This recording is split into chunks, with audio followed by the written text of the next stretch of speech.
Hi everyone, my name is Erica. Welcome back to another video about diamond painting on my channel. Thanks so much for checking it out. Today's video, as you can see from the thumbnail, is going to be about things that are deal makers and deal breakers for me personally when it comes to picking out a diamond painting that I'm going to buy or not. And so I would love if you all would let me know in the comments what your one or two biggest deal makers or deal breakers are when you're looking to decide whether or not you're going to purchase a diamond painting. And so I'm going to go through 10 things that are deal makers and then 10 things that are deal breakers. I'm going to go back and forth so that I'm not concentrating on all positive or all negative things at a time. And you'll see me reference my phone because I've got them kind of written down here so that I don't forget. Because there's no way I'm going to remember 20 things. So let's jump into this. Number one deal maker. So things that I really like when I am picking out a diamond painting is color. Lots of color. I like bright colors. Margaritaville Parrot comes to mind from Diamond Art Club. And I want to have many colors probably. I don't mind if it's a monochromatic kit that is colorful, such as like a Mrs. Butter D. But I am not so much going to be in love with a grayscale. So the other side of this, the deal breakers for me, are grayscale. So those diamond paintings that have, I recall one that was a soldier painting that's actually really cool, and I like the artwork, but it's only like 5 or 9 colors and it's just white, gray, black, and then variations in between there. So it's all grayscale. And while I would like that, artwork, that's just not enough variety in the colors. And I think I would get bored actually doing it as a diamond painting. So that was number one, deal makers and deal breakers. Number two, okay, so thoughtful confetti for me is a deal maker. I like confetti, but I don't like confetti just for the purposes of having confetti there, if that makes sense. If the confetti is adding to the diamond painting, adding to the artwork, adding to the rendering, I enjoy it. There's always going to be limits to that, right? I don't want the entire canvas to be all confetti, which is probably why I haven't really done a Josephine wall yet, or even really considered doing a Josephine wall. But I generally like doing a diamond painting that has confetti. Now, deal breaker. I'm gonna pop a picture up here or here somewhere, probably here, that's where there's enough space, that will illustrate this deal breaker. But what it is a really thick border or background that's just one color. And what comes to mind are some of the beginner kits or more kid centered kits. Maybe it's a cartoon or whatever, and they tend to be smaller kits with one subject, and then the whole border is just one color. I cannot deal with that. I'm gonna get so bored working on just one color in the background the whole time. So for me, that is a deal breaker. All right, third point. Deal maker for me when I want to purchase a diamond painting are landscapes. I love landscapes, especially landscapes with mountains. You all know that I'm a little obsessed with Montana, trying to move there right now. We'll see at this time next year whether I regret that when I'm coming out of a winter. But right now, I'm obsessed with mountains. So I love doing diamond paintings that are landscapes. I don't want to do them exclusively. When I first started doing diamond painting, I thought I would only do landscapes. But I do like those quite a bit, and I think you'll always see me erring on purchasing landscapes. Now, to go with that, deal maker, a deal breaker for me, which I kind of already got to, is cartoons and Disney. Unpopular opinion, I know, with Disney. I am well aware that lots of people love Disney, and I'm so happy that Diamond Art Club is licensing Disney for you all. I am not a Disney person. I didn't even like Disney when I was a child. So I think I don't know what that says about my psyche. Probably not great, but I'm not into it. So I'm not into cartoons or Disney. I don't watch any of those sort of movies as an adult. So for me, having a cartoon or a Disney character as the subject of diamond painting is a deal breaker. Okay, number 4, deal maker. If you've watched my channel at all, you know, and I really just noticed this when I sat down. I'm in a guest bedroom in my house because I'm trying to stay away from I'm starting to try to stay out of my husband's way, but I didn't realize this, but look at these pillows. These pillows were like leftover fabric from some drapes that I had made at one point when I lived in Indiana. And these, it's a Paris theme. Shocker. I will buy any diamond painting that has anything to do with Paris, kind of almost whether I like the diamond painting or not. So that is a 100% deal maker for me. On the flip side, another really kind of unpopular opinion probably is I don't like to diamond paint portraits of people. I appreciate that other people do. I can understand why they do. I have seen some gorgeous diamond paintings that are portraits, but it's just not something that I'm really into. I kind of like doing their hair. Like I just did that City of Love diamond painting kit that the subject was facing away and her hair was like a lot going on, and I liked painting her hair, but I just am not that into painting people's faces.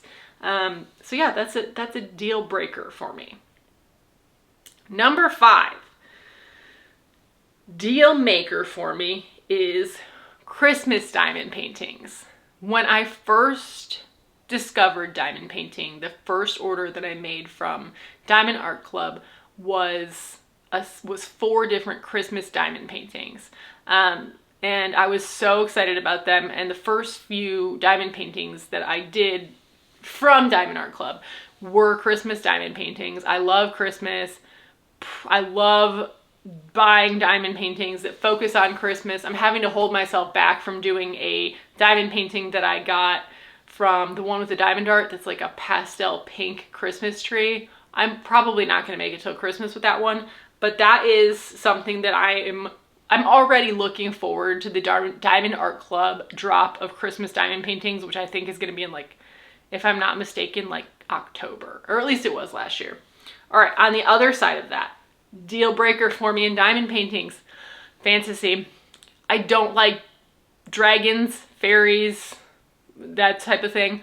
I will not say that I'm never going to buy a diamond painting that has that in it, but it's just not what I'm into, right? So it's kind of like Disney. I know a lot of people are into fantasy diamond paintings. I'm so happy that those are available for you all to buy. But for me, it's going to be more times than not a hard pass. All right, number 6. This one's pretty boring, but it's florals. And I'm working on a floral right now, which is, I believe it's called Spring Flowers, or that might be the name of the event that I'm doing. But I'm working on a kit right now. And I just posted my kitting up video for it, and it says flowers for spring, how groundbreaking, which if you've ever watched The Devil Wears Prada, that's where I got it from.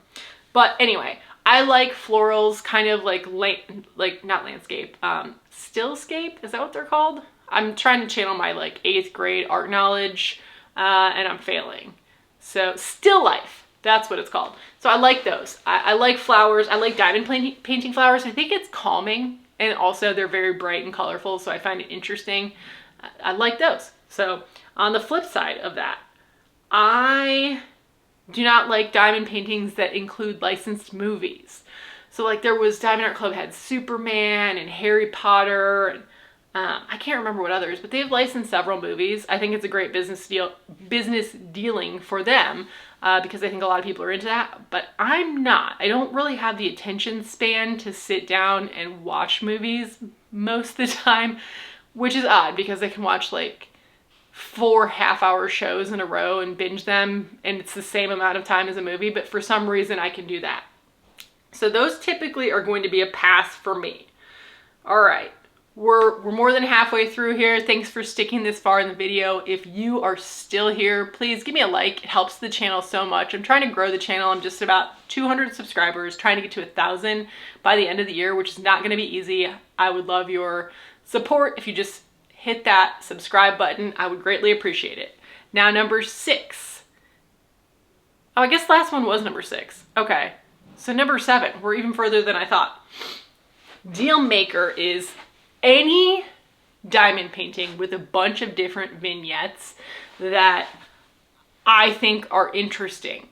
And that can be really anything. Kind of what comes to mind is a couple of my favorite diamond paintings, which are number 1, Good Tidings Fox, which is my favorite diamond painting that I've ever done to date. There's quite a few videos on the channel about it, but I'll put a picture of it right here. And you can just see that there's a main subject, which is a fox, but there's lots of little things all around the diamond painting so that you can kind of feel like you're doing many small diamond paintings. There's kind of like many dopamine hits where you're like, oh, I finished this little part of it, or I finished that little part of it. So I like that. In like Miss Butterdy's, again, her, I don't know, is it Miss or Mrs. Butterdy? You all know who I'm talking about. And I haven't even done one of her diamond paintings yet, but there's so many details which make it really fun to do and hold my interest. On the other side of that, this is very specific. Sugar skulls. I'm not a fan. I don't know why. I don't even think I knew that those existed until I moved to Texas, and you see them here a lot. But I think they're kind of creepy, so it's just not something that I personally want to diamond paint. Okay. Number 8, Deal Maker, is a diamond painting that's large enough so that you can see the details. So you're not typically going to see me doing really, really small snack size diamond paintings, like, you know, like the Temu hauls where the diamond paintings are like the size of your hand type size. That's not something that I'm into because to me, they're typically going to be muddled. So I want to get the right size diamond painting. That doesn't always mean it has to be the biggest of the options, but generally speaking, I want to make sure that I'm picking a diamond painting where the rendering is going to be done well. And when I get done with that diamond painting, I'm going to be able to see clearly what it is at a pretty close viewing distance. On the other side of that, a deal breaker for me is what I call creepy art. I'm not into horror movies. I'm not into blood and guts, anything like that. I get grossed out by or I'm scared by. So it doesn't make me happy to do those types of diamond paintings. So yeah, hard pass on those as well. What is this? 9. Number 9 in deal makers for me is a beautiful sunrise or sunset. I actually, when I was thinking about what I was looking for when I was looking for diamond painting, I went back and looked at the diamond paintings that I've completed, and a pretty decent proportion of them had a sunrise or sunset in them. And I realized that, yeah, that's one of the things I'm picking out when I go to decide if I'm going to buy a diamond painting. On the other side of that, naked people or almost naked people. There's like one diamond painting in particular that's like some woman's butt in a thong, and it just like keeps getting restocked, and I'm just like, can we please not? Or like major cleavage or whatever. Like, I'm not doing diamond painting for like the sexy kits. Like, that's just not something that I'm into. All right, and these are also not in any particular order, but this is a pretty big one. This is number 10. Deal maker for me are animals. I enjoy doing diamond paintings of animals. One that comes to mind is one that I finished recently called Flamingo. And it's like all I could do not to purchase another Flamingo diamond painting that I saw recently. Because I really enjoy, like, especially like a close-up of an animal. For whatever reason, one of you commented on the Flamingo video and said, I thought you were crazy when you unboxed that, but when you completed it, it looked really good. And I laughed when I saw that because I completely get that comment. It was a very bizarre thing to want to diamond paint, but for whatever reason, I liked it. So animals is the last deal maker for me. And the last deal breaker for me are sad diamond paintings. And what I mean by that is there was a recent DIC release that was like a rainbow bridge and like all these different animals. And I thought it was a cool diamond painting. I thought it was pretty, but I mean, I would be just so sad working on that diamond painting. I have a dog that's about to be 16 years old, so I know that I'm not real far from having to deal with that in my life, you know, putting my dog to sleep or having my dog die, one or the other. So anything that's kind of reminding me of death or just anything that's gonna make me sad when I'm diamond painting is a deal breaker for me. I am personally diamond painting because I feel that it helps me relieve stress, anxiety to an extent, although I don't think I suffer from too much anxiety as it is, but I want diamond paintings to make me happy.